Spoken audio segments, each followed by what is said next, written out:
Слезы родных и близких, очередная утрата. В одну секунду 4 детей остались без отца. Анзор Костоев погиб в результате ДТП в Малгобекском районе на прошлой неделе. Эта авария унесла жизни сразу 2 людей. Один человек пострадал. Столкнулись «Газель» и легковушка. ЧП произошло в Сагапши, в районе мясомолочного комплекса. Столкновение было такой силой, что машина была скомкана, словно банка. Зажатых людей из железного плена вытаскивала бригада спасателей.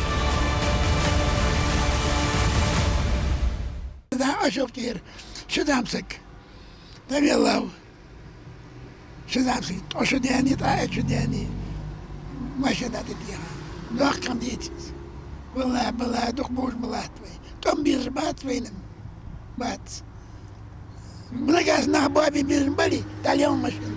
А вот кадры еще одного ДТП в Назрани. Водитель «Мерседеса», выехав на встречку и проехав на красный, врезался в «Ладу Гранту». Мужчину в тяжелом состоянии доставили в больницу.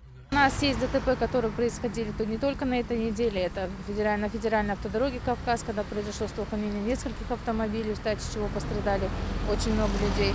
Также есть ДТП, в которых были столкновения. Это недавнее ДТП в городе Назрань, где человек находится в тяжелом состоянии. Основными причинами ДТП также остаются это скоростной режим, это выезд на полос встречного движения. Жертвы каждый день. С начала года в регионе произошло 55 ДТП, 13 человек погибли и 94 ранены. Больше всего аварий и погибших в Малгобекском районе. Там зафиксировано 22 дорожно-транспортных происшествия и 5 погибших. Ну а по количеству раненых в лидерах Назрановский район – 36 человек. Если сравнить с аналогичным периодом прошлого года, то показатели ДТП почти одинаковые. Рост наблюдается лишь в количестве пострадавших. За истекшую неделю на территории Республики Ингушетия зарегистрировано 5 дорожно-транспортных происшествий, в результате которых, к сожалению, 3 человек погибло и 7 человек получили ранения различной степени тяжести. Статистика неумолимо растет. Ситуация остается крайне тяжелой. От того, что творится на дорогах, в шоке и сами автолюбители. А потому призывают к сознательности. Тем более наступает месяц Рамадан. Месяц терпимости и взаимоуважения.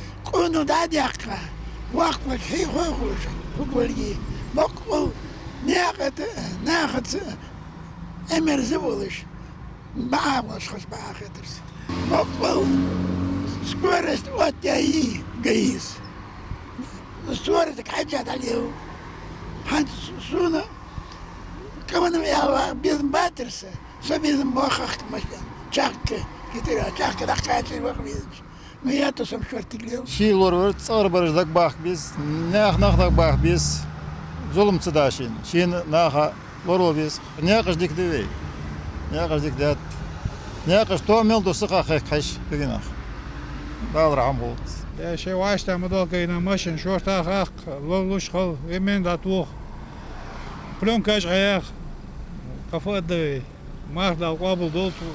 Причины те же, нарушений не меньше. Невзирая на какие-либо призывы, сотрудники госавтоинспекции очень надеются, что хотя бы во время священного месяца Рамадан число аварий сократится, и автолюбители начнут уважительно относиться друг к другу и не нарушать такие простые, но важные правила дорожного движения. Зелимхан Калуев, Магомед Белакиев, Новости 24.